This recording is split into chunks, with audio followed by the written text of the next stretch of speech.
I've taught thousands of cooks to cook for hundreds of thousands. I have given this mini lesson on knife technique for over 12 years. No one lost a finger, and most never even got cut. If you practice even just a little, these skills will make you safer and faster in the kitchen. You could even love to cook more.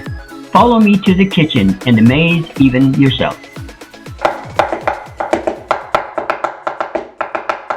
That's just fun for me.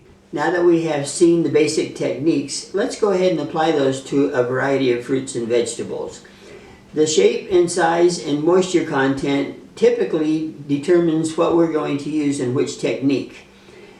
Obviously, there are things that are long and round, there are things that are more round in shape, cylindrical, and then some are just amorphous, they're just strange. So let's go ahead and I'm going to show you a few tricks in the trade at the same time. Now, I would remind you that the cordon bleu schools teach a specific and rigid technique process, from squaring off the vegetable or fruit called bâton, then cutting it in smaller cubes, bâtonnet, and then julienne. All of these various cuts that are very precise. They even use, in schools, they use measuring sticks. But it's also very wasteful. A lot of the vegetable is lost. Now, I've had chefs tell me, oh, it's not lost because it goes in the stock pot. Well, you might not have lost the flavor, but you certainly have lost integral vegetable and fruits. So let's go ahead and approach this from a production standpoint, where you want to save as much food as you can for your family and be able to process it as quickly as possible.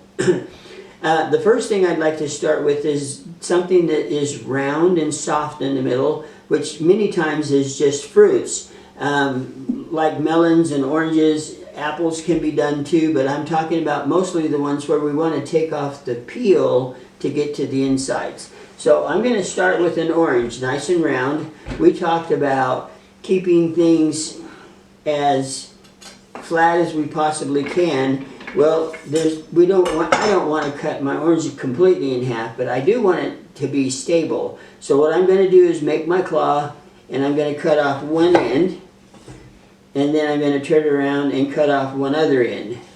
This is where the navel and stuff is left. I know that looks like a lot of orange there, but it really is not at all.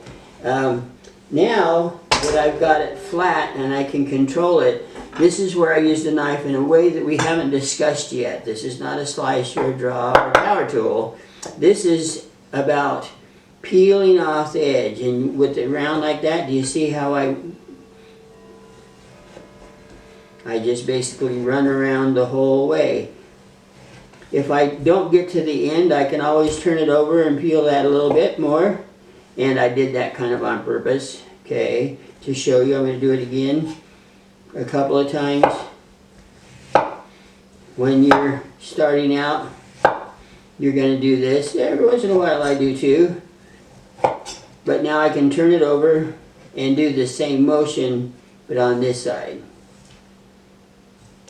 And you'll see how that's nice and peeled. It was safe, and it's easier to do this than it is to peel it with my hands. So, the orange. And I would do the same thing with melons and a pineapple even. I'm not going to cut that today because it's quite a mess on my board, but yes, pineapples, melons, oranges, grapefruits, anything that is soft in the middle and you're just trying to get rid of the peels, this is the best method. Okay, now, long and cylindrical. I'm going to use a cucumber and a zucchini, and I don't remember, I hope you got the last lesson, but as you're beginning, go ahead and take some of that peel off because it can be tough and it impedes the knife, and you're still learning. Let's go ahead and learn and make it the easiest we possibly can for you. Alright, once again, I'm going to cut off the ends just like I did with the orange.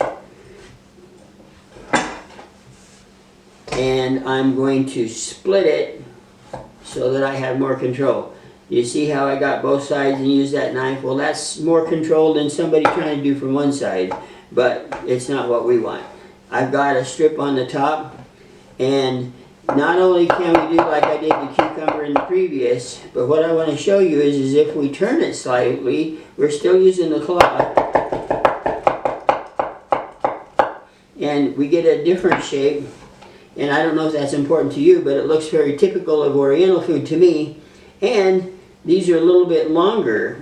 We're going to do that a little bit later with another vegetable to show you why. But this, and I'm slicing it a different method, you'll see that that's longer even than the slice, which makes it suitable for dipping. Okay, that's long and cylindrical. Okay, we talked about how I dip carrots. I'm going to do that one more time for you here. Essentially what we're doing is we're using the claw again. I hope I can see that, but we're just turning it in our fingers but still using the claw. When I say wind up, we're going to go to one direction, and as we peel we go through that whole motion. Okay? Now I'm going to start at the back of the board, because if I'm here I'm hitting my knuckles and I can't go all the way through. If I come back here I can go all the way to the board. So that's why I do it back here. I'm going to do the wind up and start at the bottom to the top as I'm spinning this. Okay? And see how much more efficient that is, not only in peel and carrot, but in time. Okay? For sure. That's better in time. I'm going to do one more. And this is a big fat daddy. I'm going to wind up, and it's done. Okay? That's the vegetable peeler on long and cylindrical that's hard. Okay, I'm going to go ahead and cut the pineapple now because there's a couple of extra motions I want to show. We talked about the orange being round, the peel coming off of something wet and soft. Same thing with the pineapple, of course, but the outsides are quite tough. And so we need to put a little more muscle into that. But the principle is still the same to peel. I'm starting at the top, going to the down, and a little bit of a rounding motion to follow the peel and save as much produce as I can. Now this looks pretty deep again, but nobody wants to put those in their mouth. I know I don't. So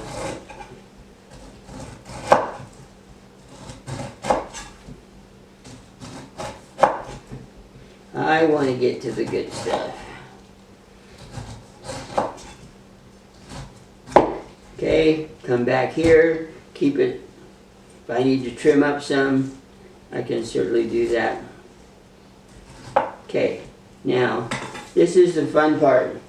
And you can do this with cabbage, other hard items that have an actual core. What I'm going to do is cut it in half. I'm going to cut it in quarters. And now I can lay this flat, and instead of trying to do this number where I can't control it, I'm going to turn it here. And now I have a piece of pineapple that I can make spears or slices or whatever I want to do. And that's that. Okay, there are some vegetables that are just amorphous. And with broccoli especially, but things like broccoli and cauliflower, which are essentially immature flowers, the problem with being like America is that we have a floret. We think that's the only way we can eat it. The problem is you've got this very thin, very lightly packed together flower, and then you have the stem that's harder and much more core. We all know it. Either this is cooked and this is raw, or this is destroyed when this is cooked. There is another way. You'll see it in many countries, especially in the Orient, where it's sliced and ready for stir fry or other dishes like that. In Italy, they saute it with cream sauce and saute it with wine and cream, and then finish it up that way. What we're doing is we're basically just slicing it.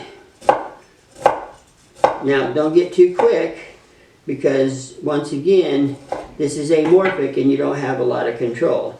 But I'm going to pull a little of that out. Now I have something that's more even, cooks and distributes well through the dish, and I get more of it without being destroyed or undercooked.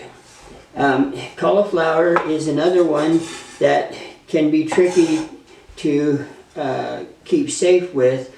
I had a big head, and I see people trying to core out the whole thing with a knife, and it goes right in their hand. And also, it's not necessarily well prepared. I cut this in half.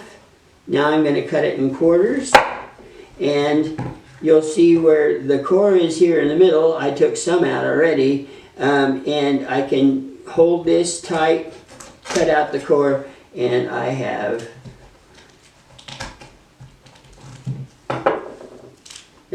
now the florets that us Americans have come to expect.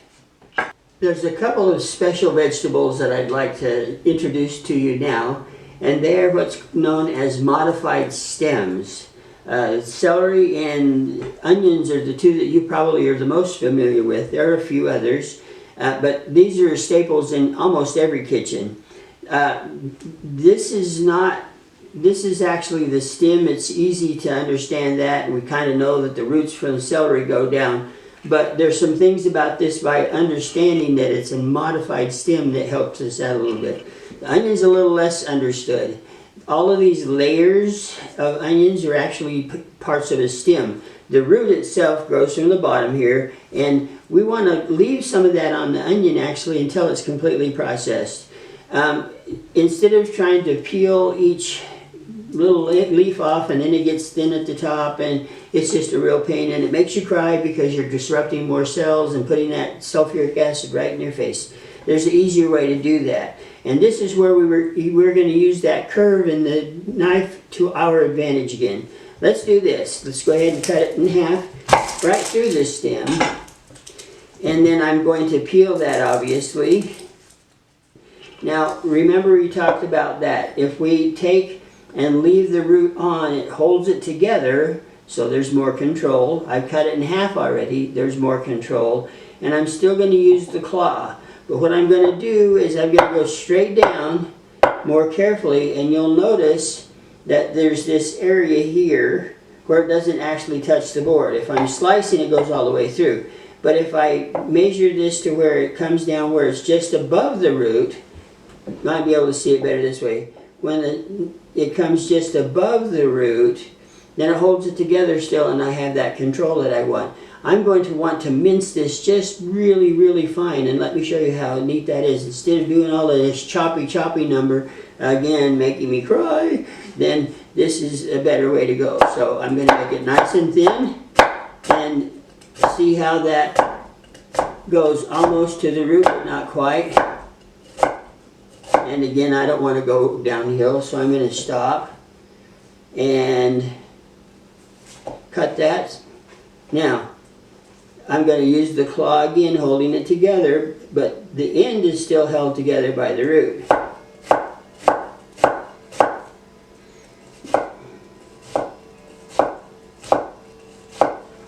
And I have minced onion without all that in my face. Celery, being a modified stem, is a little bit more apparent with the celery because we can see where they cut off the roots, and these are sticking up looking like a stem. Well, a lot of people, what happens is we need one stalk, okay, and then we need another stalk, and we go back to the fridge and we break them off, and it's just not necessarily efficient, and we can get rid of a lot of this right now. This is going to be the dirty end, obviously. Now, I have washed this already, the whole thing. I opened it up and let the water go down in. But I'm going to trim this while it's all together. I'm going to trim that off. That could go in the stock pot, though. But then this end, as we all know, this right down at the very end is tough, and the flavor there is kind of musky in a little bit. Now, I'm not going to cut a bunch off, but I'm going to go about 1/2 inch or so, and I'm going to cut straight down. This can go in the stock pot, but now I've got all these individual pieces of celery I can use. I can also use more tender if I want without losing this. I'm going to take this and I'm going to cut some of it in half to fit in, because what I'm going to do is I'm going to put it in a plastic bag. And now it's in my fridge and it's ready to go. I don't have to deal with it. I can take an outside leaf, I can take an inside leaf, I can do whatever I want because it's already in the bag. Now, this is something that many folks don't know, that celery leaf actually has more of the celery flavor than does the outside pieces. Yes, it tastes like celery, smells like celery, celery tastes like celery, must be celery. But the leaves actually are in much more stronger flavor sometimes than the outside stalk is. One of the things that I do is, or one thing that many chefs do is something called chiffonade, where they take the leaves and they wind them all up like this and try to cut them off or whatever. Well, my way of thinking is instead of winding them all up, just use the ones as they are and you have chiffonade without trying to roll them all up. We talked about making celery and carrot sticks in a more efficient way. Let me show you how I do it. Rather than trying to cut this way and it's just dangerous and slow, go ahead and take one at a very acute angle. You'll see how I'm doing, but very, very acute. And that's just a little piece for the stock pot, if you will.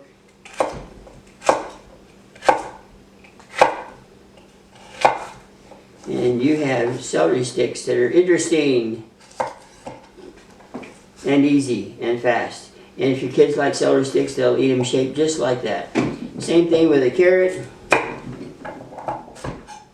I cut the smaller end and then cut it in half. That's a typical carrot stick, right? Well, and they're fine. People have been doing them for 1,000 years. Maybe not that long. I don't know how long a school cafeteria has been going on. Alright, now what I'm going to do is the same cut, that same angle cut. I'm going to be very acute, and I would eat that, but and I haven't put the knife through my hands and all that sort of thing. They're a little bit not quite so beautiful and square, but they will certainly go and dip and in my mouth. The last thing I want to show you, because I have it here and it's for my supper, is I'm going to make a quick slaw. Cabbage slaw. And let me show you a technique with that kind of helps. I have cut this in half, obviously. Again, my family doesn't need a whole cabbage. I have cut it in half so that it's more in control. And in this situation, because it's large and I can't get my whole knife across if I'm trying to slice it, I'm going to cut it in quarters. Now there's another reason for doing that, and I'll show you in just a minute. Okay, now my leaves aren't all over the place, they're still under control. It's there, it's still under control. Now I do have a core, and I want to get rid of that, but instead of taking the core out now and then trying to keep the leaves together, just wait. I'm going to shred this up relatively thin so that because I'm making a slaw.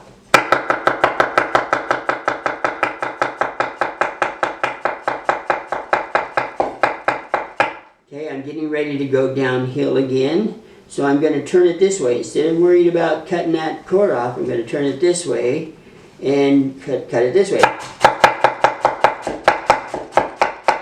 And I can continue to move that around while I'm cutting uphill.